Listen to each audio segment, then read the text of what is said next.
자, 안녕하세요. 오늘은 선생님이 여러분들하고 수업할 부분은 독서예요, 독서. 여러분들하고 수능 시험 볼 때 가장 어려워하는 파트, 가장 힘들어하는 파트, 수험생들의 1순위 딱 보면 가장 어려워하는 데가 어딥니까? 라고 하면 당연히 독서입니다. 독서를 가장 힘들어하고 독서를 가장 어려워하는데 독서가 왜 그렇게 어렵게 느껴지느냐? 학생들은 왜 그렇게 독서를 못할까? 미안합니다. 왜 이렇게 못할까? 왜 이렇게 힘들어할까? 이런 것들을 생각해 보면서 그럼 어떻게 하면 쉽게, 또 쉽진 않죠. 물론 쉽진 않아요. 어떻게 하면 조금 더 학생들이 자신감을 갖게 독서를 풀 수 있을까? 이런 것들을 좀 고민해 보면서 수업을 한번 진행해 보도록 할 테니까 잘 들어볼게요. 자, 독서라는 파트는 말이죠. 비문학으로 독서는 설명문과 논설문과 같은 글들을 우리가 보통 독서라고 얘기를 합니다. 대학교 들어가서 여러분들이 읽어야 될 책 중에 거의 대부분은 비문학적인 글들이 많을 거예요. 그리고 거의 대부분 그런 글들을 읽고 전공 수업을 한다든가 교양 수업을 한다든가 합니다.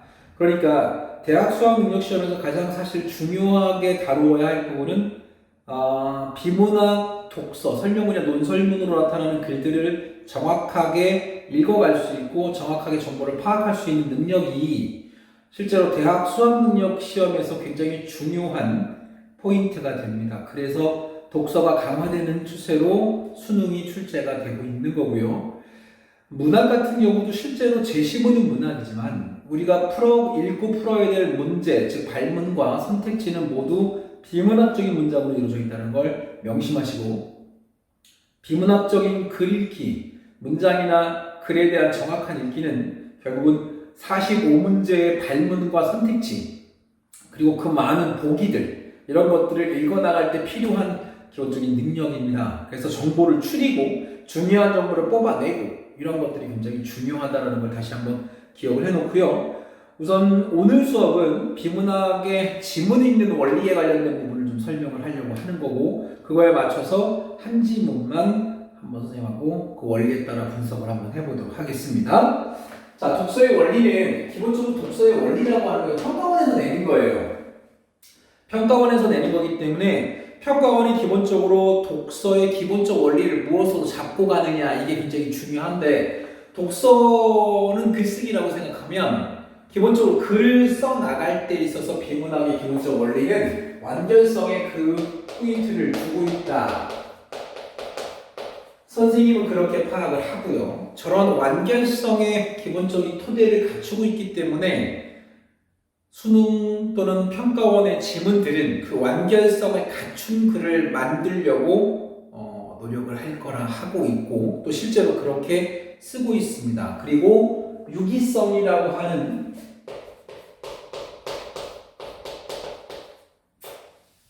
내용의 유기적인 연결, 유려하다라고 말하는 유기적인 연결에 따라 글의 흐름을 잡아서 써내려가요. 그래야 설득력이 있고 그래야 이해력이 있기 때문에, 이해를 쉽게 할 수 있기 때문에 저러한 두 가지의 기본적인 글쓰기의 원칙을 가지고 글을 쓰는 겁니다.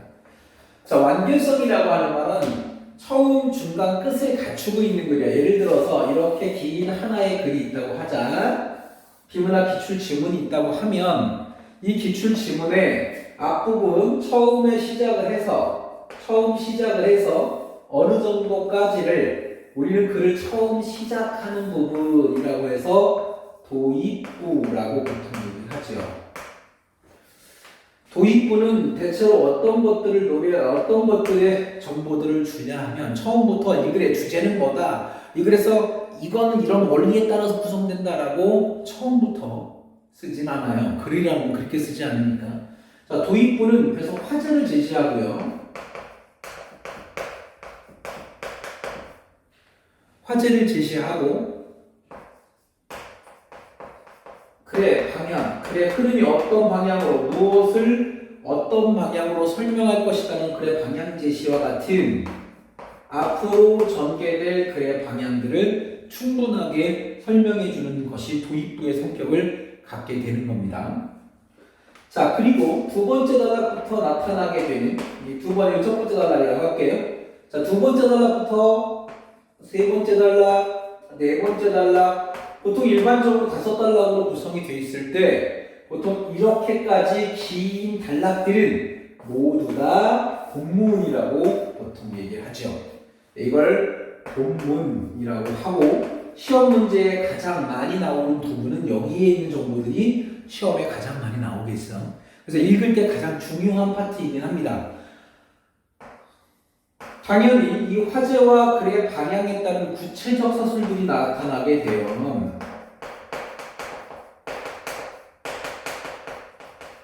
구체적인 서술들이 나오기 때문에 굉장히 구체적인 정보가 제시가 되면서 이런 구체적인 정보를 글의 목적에 맞게 아주 구체적으로 서술해 나가는 부분이 본문입니다. 본문은 당연히 이 구체적인 서술들은 세부적인 정보들로 구성이 되어 있고요.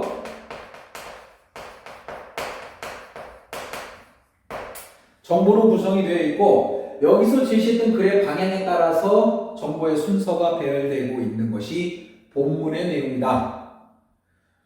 이렇게 생각을 하시고 보시면 될 것 같아요. 자, 마지막 이게 다섯 번째 단락이 될지 여섯 번째 단락이 될지 많은 경우는 일곱 번째 단락까지 가는 글도 있었습니다만 대체로 다섯 번째 단락 혹은 네 번째 단락이 될 수도 있어요. 맨 마지막 단락을 말하는 것으로 대체로 결말 부분이다 이렇게 보시면 되겠죠.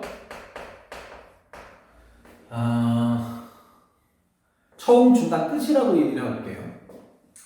도입은 처음 시작되는 단계, 본문은 중간 단계에서 처음에 시작했던 내용들을 구체화시키는 단계, 결말 부분은 끝 단계, 맨 마지막 단계로 대체로 결말 부분에서는 본문에서 가장 중요했던 내용들에 대한 요약적 제시, 요약이라고 합시다. 요약 또는 재연 또는 부연 설명하는 걸로 대체로 글을 마무리하는 겁니다. 자, 이렇게 처음, 중간, 끝을 갖추고 쓰는 것을 우리가 완결성이라고 한다면 수능 기출은 철저하게 이러한 완결성의 기준을 가지고 글이 쓰여지고 그렇게 구성이 되어 있어요.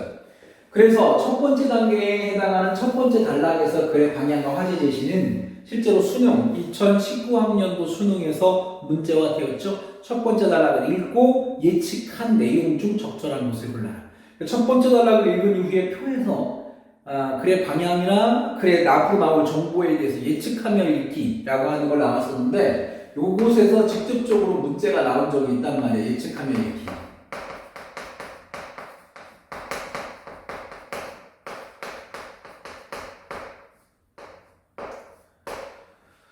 요것이 실제 문제가 나왔다는 거예요. 선생님은 그래서 어떤 글을 읽든 간에 가장 중요한 비문학의 지문의 단락은 첫 단락이라고 생각을 합니다.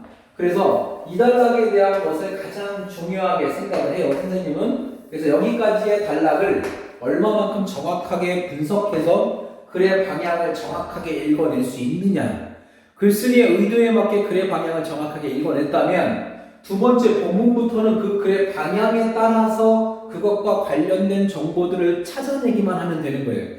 그래서 두 번째 단락부터는 세부적인 정보들이 나오긴 하지만 실제 첫 단락에서 방향만 정확히 잡는다면 어떤 정보가 중요한 정보인지 그리고 그것이 문제화 될 수 있는 요소들이 되는지를 파악할 수가 있겠죠.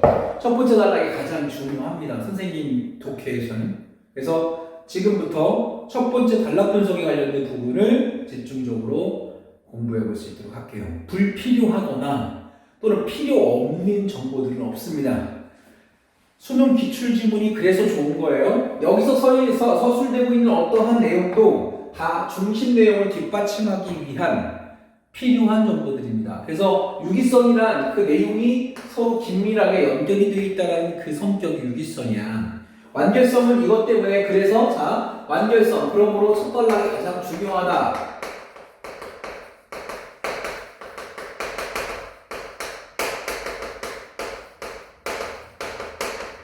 요 얘기를 하고 싶은 거고 여기는 뭘 얘기를 하고 싶은 거냐면 첫 단락에서 예측한 내용에 따라서 그것과 관련시켜 이거라는 얘기지. 그러니까 본문은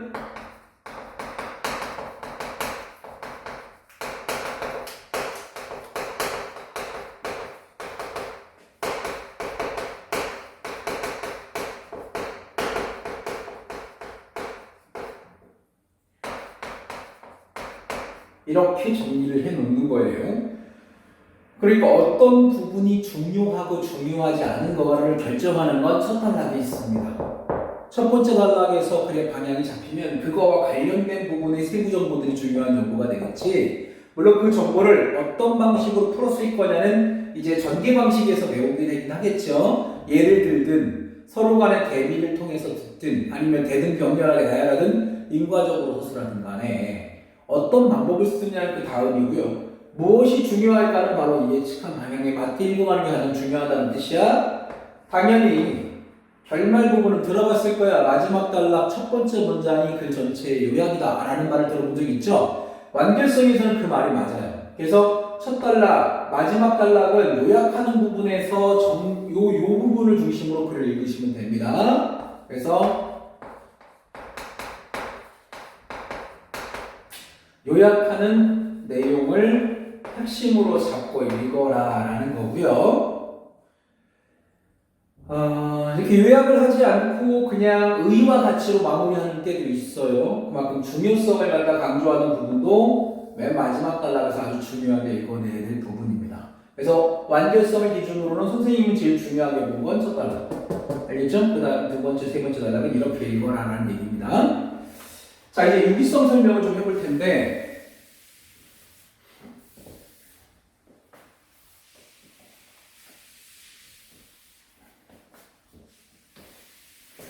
자, 유기성이라는 말은 글의 내용 자체가 서로 긴밀하게 연결되어 있다는 게 유기성이야. 자, 유기성이라는 건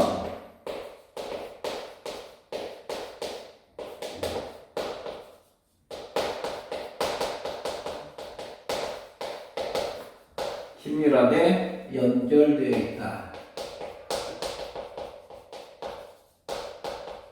이렇게 설명할 수 있어요, 선생님은. 자, 내용이 서로 긴밀하다라는 것은, 긴밀하다라는 걸 좀 뽑아보면, 결국은 중심이 되는 내용은 그 내용을 뒷받침하는 내용을 통해서 구체화된다. 이렇게 연결이 되어 있다.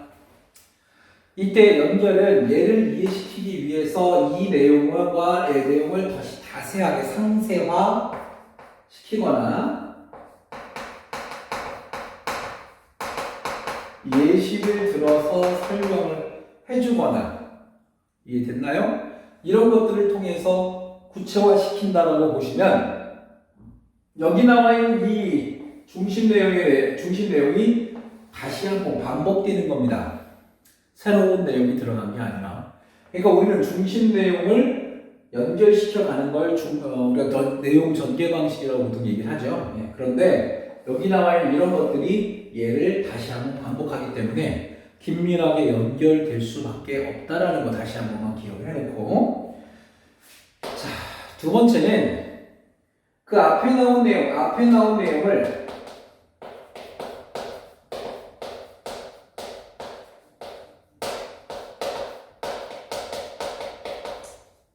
재진술하는 경우도 아주 많아요. 다른 표현으로 바꿔서 재진술한다라는 얘기입니다. 자, 다른 표현으로 바꾸어 재진술한다라 할 때 재진술의 방법은 크게 두 가지로 나눠볼게요. 첫 번째, 앞에 나온 단어를 다른 단어로 활용해 쓰는 경우도 있지만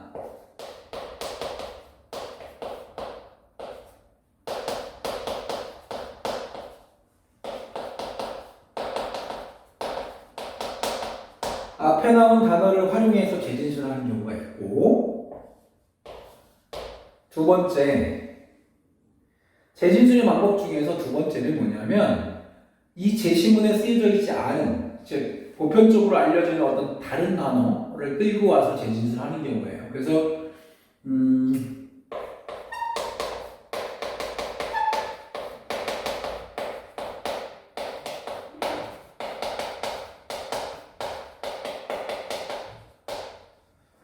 자, 이렇게 두 가지가 있습니다. 그래서 글을 읽어가면서 배경 지식에 의한 재진술이 나왔을 때 그 단어를 새로운 정보라고 보지 마시고 앞에 있는 어떠한 단어와 의미상의 관련성을 갖고 있는 단어인지로 확인해 가면서 이 재진술을 읽어주지 않으면 글은 엄청나게 정보가 많아지거나 어려워진다고요.